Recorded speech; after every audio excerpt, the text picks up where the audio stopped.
Hey everyone! So today we are diving into one of the biggest plays of all time, Shakespeare's Hamlet. But we're not just going to go over the plot. Nope, we're going to look at it from three totally different, kind of surprising angles. These ideas from some brilliant critics might just make you rethink everything you thought you knew about the Prince of Denmark. So let's start with a really big question, one that people have been fighting over for ages. We all hear that Hamlet is a masterpiece, right? But what if it's actually an artistic failure? I know, that sounds crazy, but it's a real argument, and it just goes to show you that even the most famous art in the world isn't safe from a little debate. So here's our game plan. We're going to start with that big masterpiece or failure debate. Then we'll zoom in on three key things: the prince himself, his mother the queen, and the whole kingdom they live in. And finally, we'll wrap up with why looking at the play this way actually matters for us today. To help us figure this all out, we're going to borrow the eyes of three really important literary critics. Each one has a totally different take that helps unlock some of the play's biggest mysteries. These are our three guides for today. First, there's T.S. Eliot, who, you'll see, had a pretty shocking opinion on the play. Then we have Rebecca Smith, who gives us a whole new way of looking at Hamlet's mom, Queen Gertrude. And finally, John Cott, who sees the entire play as this dark, modern political thriller. All right, let's kick things off with the man himself, Prince Hamlet. So what's his deal, really? Is he just this confused, emotional guy who can't get his act together?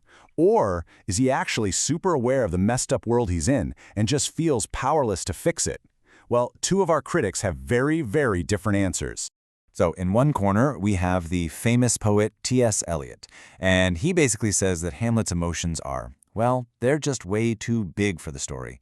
All that anger and disgust, Eliot thought it was totally over the top, making the play, in his words, an artistic failure. But in the other corner, Jan Cott says, nope, you're missing the point. He saw Hamlet as this incredibly smart, modern guy who gets it. He sees that the whole system is corrupt and that getting revenge is kind of pointless in the grand scheme of things. For Cott, Hamlet isn't weak, he's trapped. Now, Eliot's main argument comes down to this fancy-sounding idea he called the objective correlative. But honestly, it's a pretty simple concept. All it means is that for us to feel an emotion in a story, the author has to give us a clear external thing to connect it to. You know, an object, an action, a situation.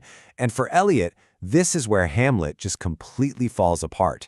We see all of Hamlet's intense feelings, but Eliot argues that Shakespeare never really shows us why he feels so strongly. There's no clear trigger for it all. Okay, let's shift gears now. We've talked about the prince, so let's move on to his mother, Queen Gertrude. She is easily one of the most debated characters in the whole play. So is she this weak, selfish woman who betrayed her family? Or is she something way more complicated, a woman totally trapped by her situation? Well, the critic Rebecca Smith tells us to slow down and not be so quick to judge Gertrude. She argues that Gertrude is constantly being pulled in three different directions at once. Just think about it. First, she's a mother, and she really wants to protect her son.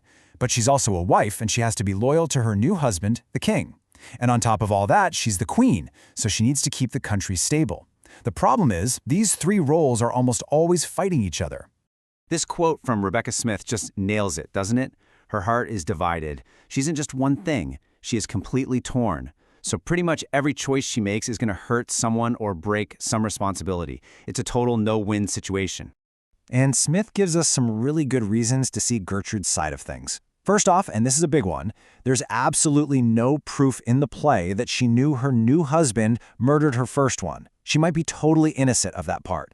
Second, her marriage to Claudius was actually a smart political move. A queen alone had very little power back then, so marrying him kept the country safe and stable.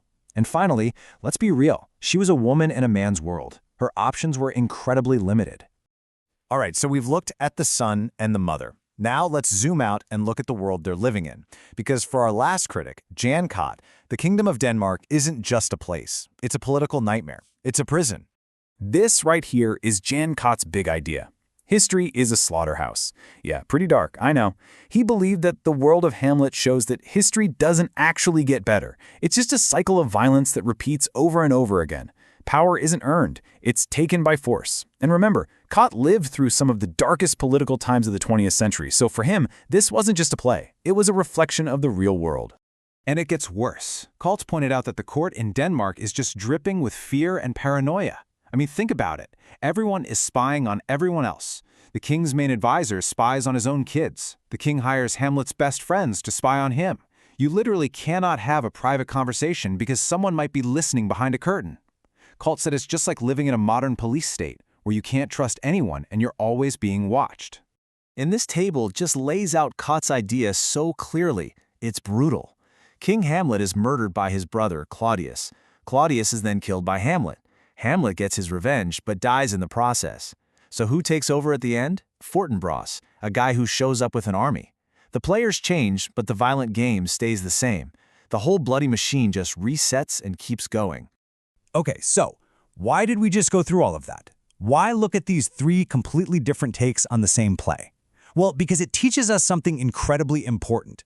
There is no single right way to understand a great piece of art. It's not a math problem. These different ideas are like tools that help us think for ourselves. So what's the big takeaway here? It's that you can do this too. You can read like a critic. It really just comes down to three basic things. First, always ask questions. Don't just accept what's happening. Ask why it's happening. Second, be open to different answers. There's almost never just one correct interpretation. And third, try to connect old stories to our world today. Just think about how a 400-year-old play can say so much about modern politics. It's amazing.